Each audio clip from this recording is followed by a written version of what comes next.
राहों में अक्सर लोग पूछते हैं, सब कुछ किस्मत से मिलता है या मेहनत से? असली खेल यहीं से शुरू होता है, क्योंकि किस्मत दरवाजा दिखाती है और मेहनत उसे खोलती है। नमस्कार दोस्तों, स्वागत है आपका ज्ञान स्टोरी ट्रैवल पर। अगर आप ऐसे ही प्रेरणादायक और ज्ञानवर्धक कहानी सुनना पसंद करें तो चलिए कहानी शुरू करते हैं। राजगीर के शांत वन में संध्या का समय था। आकाश पर सूर्य ढल रहा था। पेड़ की पत्तियां हल्की ठंडी हवा में झूम रही थीं। वहां पर सुबह से बुद्ध की प्रेरणादायक सभा चल रही थी। बुद्ध शांत ध्यान में बैठे थे और पास बैठे शिष्य आनंद ने बुद्ध से एक प्रश्न पूछा।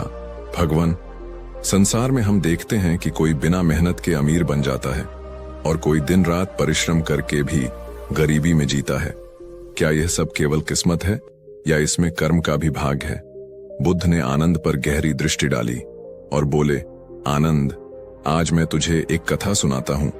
यह कथा बताएगी कि हवा और जड़ें कैसे मिलकर जीवन का स्वरूप बनाती हैं। ध्यान से सुनो। बहुत समय पहले मगध गांव में रामस्वरूप नाम का एक किसान रहता था। उसकी संपत्ति अधिक नहीं थी, लेकिन उसका हृदय सच्चा था। उसके घर में 2 बेटे थे। बड़ा बेटा राघव तीक्ष्ण बुद्धि का, पर स्वभाव से गरूर और महत्वाकांक्षी। छोटा बेटा मोहन सरल, विनम्र और परिश्रमी। एक दिन रामस्वरूप ने दोनों बेटे को आम के पेड़ के नीचे बुलाया और उसने कांपती आवाज में कहा, बेटों, जीवन में 2 शक्तियां चलती हैं, किस्मत और कर्म। किस्मत हवा की तरह है, कभी ठंडी, कभी गर्मी, कभी आंधी, कभी बरसात। और कर्म जड़ों की तरह अदृश्य पर मजबूत है। हवा कभी भी पलट सकती है, पर गहरी जड़ें पेड़ को बचा लेती हैं। याद रखना, हवाओं से दोस्ती करना आसान है, पर जड़ों से रिश्ता निभाना बहुत कठिन। फिर उसने दोनों बेटों को 2 निशानियां दी। मोहन को दिया हल के पीतल का हत्था, राघव को दी सोने की मुहर। और रामस्वरूप ने कहा, मोहन, यह हल तुम्हें श्रम और धैर्य का मार्ग दिखाएगा। राघव, यह मुहर तुम्हें धन और प्रतिष्ठा का मार्ग दिखाएगी। पर याद रखना, मुहर चमकती है, पर हल जीवन थामता है। राघव हंस पड़ा। पिताजी, ये किसान वाली बातें आप ही को शोभा देती हैं। मैं क्यों मिट्टी में हाथ गंदा करूं? किस्मत ने मुझे बुलाया है। मैं शहर जाऊंगा और सेठ बनूंगा। मोहन चुपचाप हल को माथे से लगाया और कहा, पिताजी, मैं आपकी सीख मानूंगा। मिट्टी में हाथ गंदे होंगे, पर जड़ों से नाता रहेगा। कुछ ही दिनों में राघव शहर चला गया। उसने व्यापार शुरू किया, रिश्तों और सौदों से धन कमाया और धीरे धीरे बड़ा सेठ जमींदार बन गया। उसके पास किसी भी चीज की कमी नहीं थी। बंगला, गाड़ी, नौकर चाकर, शानो शौकत, सब कुछ उसके पास था। लोग कहते, भाग्य का बेटा है राघव, किस्मत इसके कदम चूमती है। राघव भी सोचने लगा कि उसकी तरक्की केवल किस्मत की देन है। इधर मोहन गांव में रह गया। मोहन के पास बस कुछ बीघा जमीन थी और खेत के किनारे खड़ा एक पुराना आम का पेड़।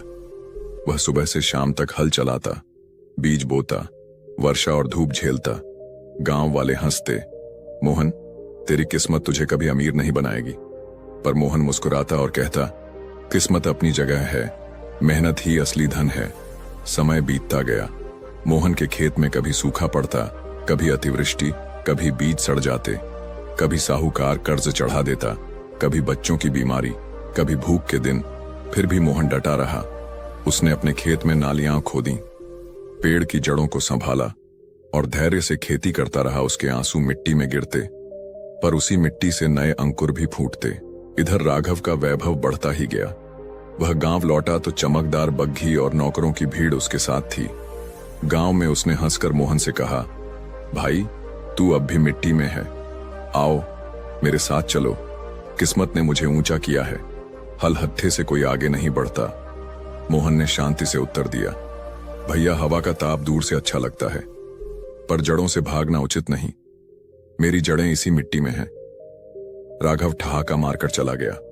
मोहन ने फिर उसी आम के पेड़ की जड़ों में पानी डाला, जैसे अपने जीवन को सींच रहा हो। आनंद ध्यान से सुन रहा था। बुद्ध रुके, कुछ क्षण मौन रहे और बोले, आनंद। तब समय ने करवट ली। किस्मत का खेल शुरू हुआ। हवा दिशा बदल रही थी। राघव को लगा कि उसने हवा को बांध लिया है, लेकिन हवा किसी की नहीं होती।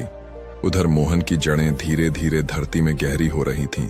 वह दुख झेल रहा था, पर धीरज से। यही भेद है आनंद, हवा और जड़ों का। उधर राघव की शानो शौकत अचानक डगमगा गई।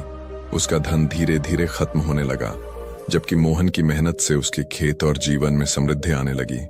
कथा और गहरी होगी। बुद्ध ने शांतवन की शांति में गहरी सांस ली और आनंद की ओर देखते हुए कहा, आनंद, समय कभी एक जैसा नहीं रहता। राघव और मोहन दोनों के जीवन ने अब करवट लेना शुरू किया। देखो कैसे किस्मत और कर्म का संतुलन बदलता है। राघव का वैभव अब चरम पर था। उसका महल चमकता था, सोने चांदी से सजा हुआ। बाजार में उसका नाम सुनकर लोग झुक जाते थे। वह घोड़े पर बैठता तो बच्चे पीछे दौड़ते और गांव के लोग कहते, यह वही राघव है जिसने किस्मत के सहारे रातों रात सब पा लिया था। राघव का मन अब और ऊंचाइयों का भूखा हो गया था। उसने व्यापार और बढ़ा दिया, दूर दराज के नगरों से सौदे करने लगा। उसके दरबार में नर्तकियां नाचती, दावतें होती और वह गर्व से कहता, भाग्य ने मुझे चुना है। मेहनत तो गरीबों का खेल है, पर भीतर ही भीतर किस्मत की डोर ढीली पड़ने लगी थी। एक साल भयानक सूखा पड़ा, अनाज की खेप समय पर नहीं पहुंची, समुद्र में जहाज डूब गए, बाजार में दाम गिर गए और जो उधार उसने दूसरों को दिया था वह भी डूब गया। धीरे धीरे उसके खजाने खाली होने लगे।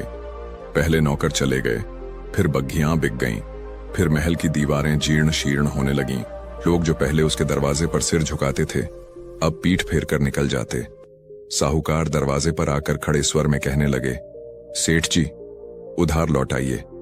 राघव रातों को जागता, महल के अंधेरे कमरों में टहलता और बुदबुदाता, मैं अमीर था, सब कुछ मेरे पास था, फिर यह गरीबी अचानक कहां से आ गई। किस्मत ने मुझसे मुंह क्यों मोड़ लिया। उधर गांव में मोहन अपने खेतों से संघर्ष कर रहा था। उसकी जिंदगी आसान नहीं थी। कभी बारिश कम होती, कभी बीज खराब हो जाते, कभी बच्चे बीमार पड़ जाते, लेकिन हर कठिनाई में वह धैर्य रखता। उसने खेतों में नालियां बनाई, मिट्टी सुधारी, खाद तैयार की। उसका पुराना आम का पेड़ हर साल उसे छांव और फल देता। जब कठिनाई आती वह पेड़ से टिक कर बैठता और कहता, जड़ें धैर्य रखती हैं तो मैं भी रखूंगा। धीरे धीरे उसके खेत फलने लगे। फसल अच्छी हुई तो उसने कर्ज चुकाना शुरू किया। बच्चों की मुस्कान लौट आई। गांव के लोग कहने लगे, मोहन की मेहनत रंग ला रही है, यह सचमुच जड़ों से जुड़ा हुआ इंसान है। समय का पहिया धीरे धीरे उलटने लगा। राघव जो कभी गांव का सबसे अमीर सेठ था अब टूट चुका था। राघव का सब कुछ बिखर गया। मोहन जो कभी गरीब किसान था अब धीरे धीरे संपन्न होने लगा। एक दिन गांव के मेले में दोनों आमने सामने आ गए। राघव फटे कपड़ों में, धूल धूसरित चेहरा लिए साहूकारों से बचता फिर रहा था। मोहन साधारण कपड़ों में, पर आत्मविश्वास और शांति से खड़ा था। लोग फुसफुसाने लगे, देखो भाग्य का खेल, सेठ गरीब हो गया और किसान अमीर। राघव रात को अपने खंडहर घर में बैठा रो रहा था। उसने सोचा, मेरे पास सब कुछ था, धन, वैभव, नौकर चाकर, पर सब छिन गया। किस्मत ने ऐसा क्यों किया? मैं कहां गलत हो गया? उसकी आंखों से आंसू बह रहे थे।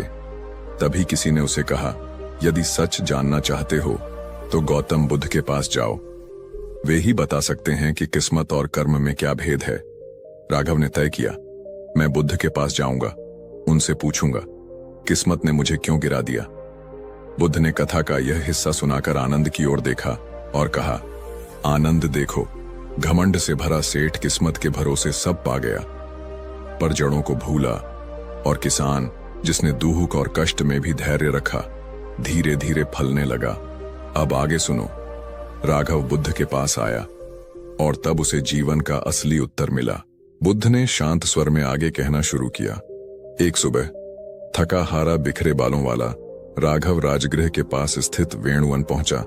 वह बुद्ध के चरणों में गिर पड़ा और रोते हुए बोला, भगवान, मैं कभी अमीर सेठ था, धन, नौकर चाकर, वैभव सब मेरे पास था, पर अचानक सब छिन गया, मैं निर्धन हो गया। बताइए, मेरी किस्मत ने मेरे साथ ऐसा क्यों किया? क्या यह सब भाग्य का खेल है? उसकी आवाज में करुणा, पश्चाताप और टूटा हुआ अहंकार था। बुद्ध ने उसकी ओर गहरी करुणा से देखा और कहा, राघव, भाग्य केवल बीज है, लेकिन कर्म उस बीज को सींचने वाली वर्षा है।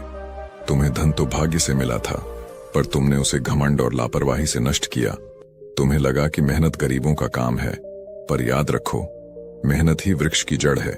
बुद्ध ने हाथ उठाकर आकाश की ओर इशारा किया और आगे बोले, मान लो, किस्मत एक नाव है, पर नाव तभी किनारे पहुंचती है जब नाविक अपने हाथों से पतवार चलाए। यदि नाविक सो जाए तो नाव बहकर भंवर में फंस जाएगी। तुम्हें नाव मिली, पर तुम सो गए। मोहन के पास नाव नहीं थी। उसने बांस जोड़कर बेड़ा बनाया और संघर्ष कर किनारे तक पहुंचा। तो बताओ, जीत किसकी हुई, किस्मत की या कर्म की? राघव चुपचाप सुनता रहा। उसकी आंखों से आंसू बहने लगे।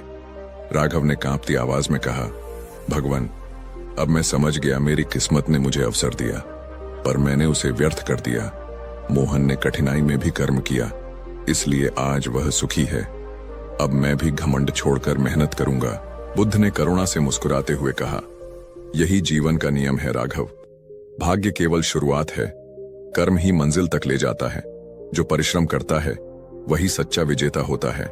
बुद्ध ने आनंद से कहा, आनंद, यह कथा हमें यही सिखाती है कि किस्मत हमें अवसर देती है, पर उसे संवारना हमारे कर्म पर निर्भर है। अहंकार करने वाला पतन पाता है, धैर्य और परिश्रम करने वाला सफलता। इसलिए कभी भी किस्मत पर गर्व मत करो, बल्कि अपने कर्म पर भरोसा रखो।